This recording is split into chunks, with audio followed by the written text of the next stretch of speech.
Assalamualaikum warahmatullahi wabarakatuh. Welcome to my channel. Kembali lagi dengan aku. Hari ini aku akan membahas mental health lagi, yaitu judulnya Broken Home. Sebelum aku masuk ke materi selanjutnya, aku mau disclaimer dulu. Aku bukan dari pendidikan psikologi atau pendidikan universitas yang mempelajari tentang mental healthy atau sebagainya, tapi aku adalah ibarat kata pekerja yang mau belajar bareng-bareng kalian, dan aku mau sharing dan juga reminded buat diri aku sendiri. Sebelumnya aku minta maaf kalau di dalam video ini penerangannya gak stabil karena lighting aku redup terang. Oke, langsung aja kita masuk materi selanjutnya. Apa itu broken home? Broken home adalah suasana keluarga yang tidak harmonis dan tidak berjalannya keluarga yang rukun, serta menyebabkan konflik dan juga perpisahan di dalam keluarga itu sendiri. Istilah broken home berasal dari dua kata bahasa Inggris, yaitu broken yang artinya hancur dan home yang artinya rumah. Broken home sendiri bukan berarti rumah yang hancur, tetapi memiliki makna yang lebih lengkap. Kemudian apa aja penyebab dari broken home? Setiap keluarga mempunyai masalah yang berbeda-beda. Yang pertama, perceraian akibat disorientasi antara suami dan istri di dalam membangun rumah tangga. Mungkin ada yang bertanya-tanya kenapa sih gitu adanya perceraian ini? Ya mungkin karena ada masalah ekonomi, masalah anak gitu, pendidikan anak, kemudian ada masalah pribadi ya seperti perselingkuhan atau kondisi kesehatan, itu juga termasuk salah satu faktor dari perceraian. Kemudian yang kedua, penyebabnya tidak adanya komunikasi yang terbuka dan dialog antar keluarga, antara anggota keluarga. Di sini tuh berarti nggak ada komunikasi yang baik, yang berjalan lancar, bahkan kondisi komunikasi ini tuh buruk. Jadi nggak saling terbuka gitu, nggak saling mengkomunikasikan dengan seksama, dengan baik. Yang ketiga, ketidakdewasaan orang tua yang selalu mementingkan dirinya sendiri daripada anaknya. Ini berarti kesalahan dari orang tua itu sendiri, baik dari istri maupun suami. Jadi dia lebih mementingkan kepentingan pribadinya dia dibandingin anak. Dia belum mikirin ke depannya gimana nih anak akan merasakan konsekuensinya. Dia hanya memikirkan sesaat itu aja. Yang keempat, orang tua kurang bertanggung jawab dan terlalu sibuk mengurusi urusan materi. Jadi kan banyak dari orang tua yang terlalu sibuk kerja, terlalu sibuk bersosialisasi, bersosial, ngurusin arisan, terus rapat, kemudian ngurusin sebagainya deh. Pokoknya sibuk banget sampai dia tuh gak sadar bahwa dia tuh udah ngabain anaknya. Dan itu yang menimbulkan perpisahan, konflik, bahkan perceraian juga. Jadi membuat anak itu ya jadi broken home. Kemudian yang kelima, adanya perselisihan atau rasa benci di dalam keluarga. Contohnya apa? Kayak kalau di dalam pernikahan, misalnya mertuanya itu kurang sreg, kurang setuju sama menantunya, itu juga bisa menimbulkan perpecahan. Nah, terus yang keenam, kurangnya mendekatkan diri kepada Tuhan yang membuat orang tua tidak bisa mendidik anaknya dari segi agama. Nah, banyak dari kita yang kalau udah menikah itu kita jadi lupa nilai-nilai dari keagamaan. Kita mendidik anak itu yang kita pikir hanya pendidikan aja, tapi pendidikan agama kita lupain. Padahal pendidikan agama itu adalah fondasi utama dari keluarga itu. Nah, kemudian yang ketujuh, ada masalah ekonomi yang sering memicu pertengkaran. Nah, masalah ekonomi ini bisa aja kayak kesenjangan sosial, kurang tercukupi kebutuhan ekonomi, kemudian pekerjaan yang kurang sesuai, kurang memadai, jadi yang membuat ekonomi dalam keluarga itu sedikit atau tidak terpenuhi dengan baik. Kemudian yang ke-8, kurangnya pengetahuan suami ataupun istri terhadap keluarga mereka sendiri. Nah, pengetahuan di sini bukan pengetahuan pendidikan yang kayak kita belajar di sekolahan, tapi pengetahuan itu mengenai cara menjalin hubungan yang baik.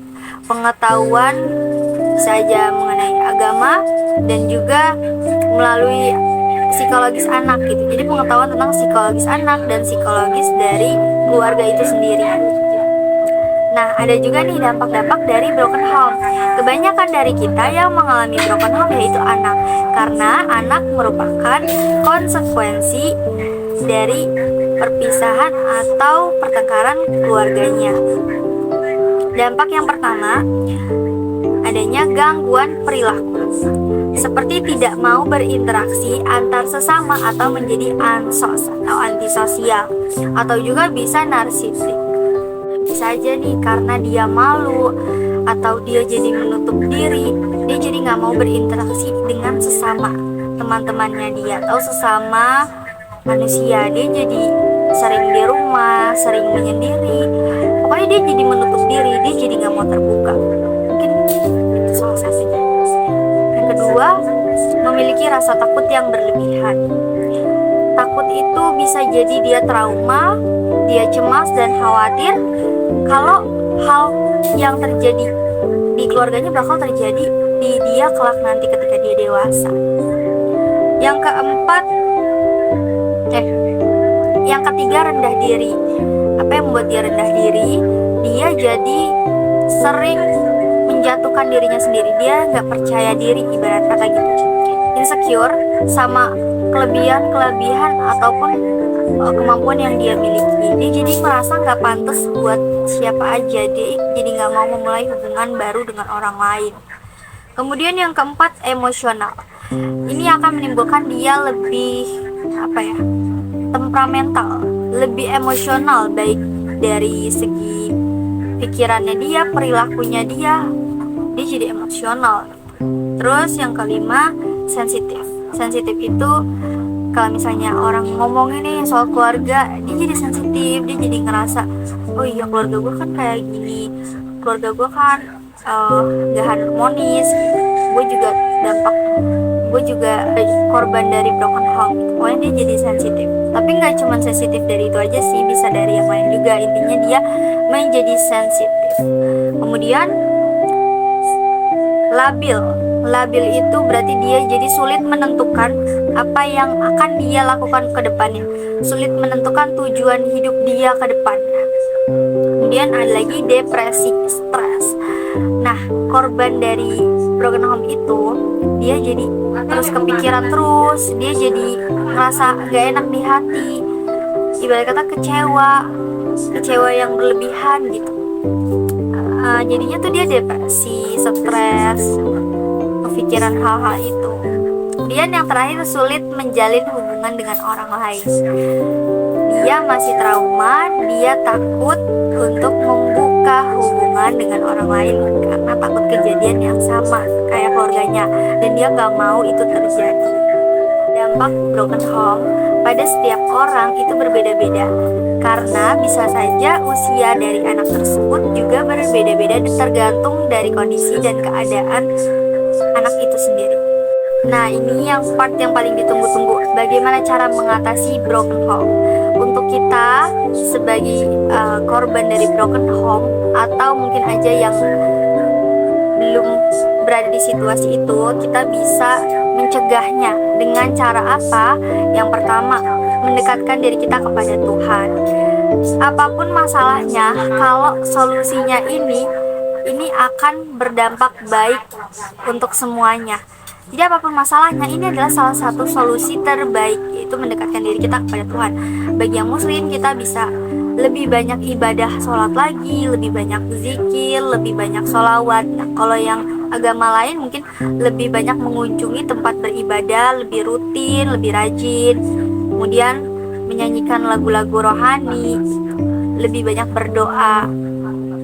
Yang kedua, berpikir dan berperilaku positif. Jadi terus-terusan kita berpikir positif, jangan negative thinking, jangan suuzon. Intinya kita terus jangan overthinking juga, terus berpikir positif. Oh, nanti kedepannya akan lebih baik ya. Oh, ini nggak akan terjadi masalah yang gimana-gimana ya. Kita harus menghadapinya dengan tenang, dengan pikiran yang dingin. Kemudian yang ketiga, saling berbagi. Kita nggak boleh menutup diri, kita harus saling cerita ke teman terdekat, atau minimal harus banget itu ke keluarga terdekat yang kita percaya gitu. Pokoknya kita saling berbagi. Yang keempat, mencari kegiatan positif. Kita bisa melakukan hal-hal produktif atau hal-hal yang bikin kita senang, bahagia, ngelakuin hobi-hobi kita. Ya, contohnya juga kita bisa hangout sama teman-teman, tapi dengan kategori kegiatannya itu positif dan gak menghambur-hamburkan duit juga. Oke, pembahasan kali ini udah selesai. Sekedar sedikit tips-tips dari aku aja. Itu untuk aku juga dan untuk kalian juga di luar sana, untuk kita bersama supaya kita bisa lebih baik lagi. Terima kasih, semoga kalian suka video ini. Thank you for watching. Jangan lupa subscribe sama like ya. Thank you. Assalamualaikum.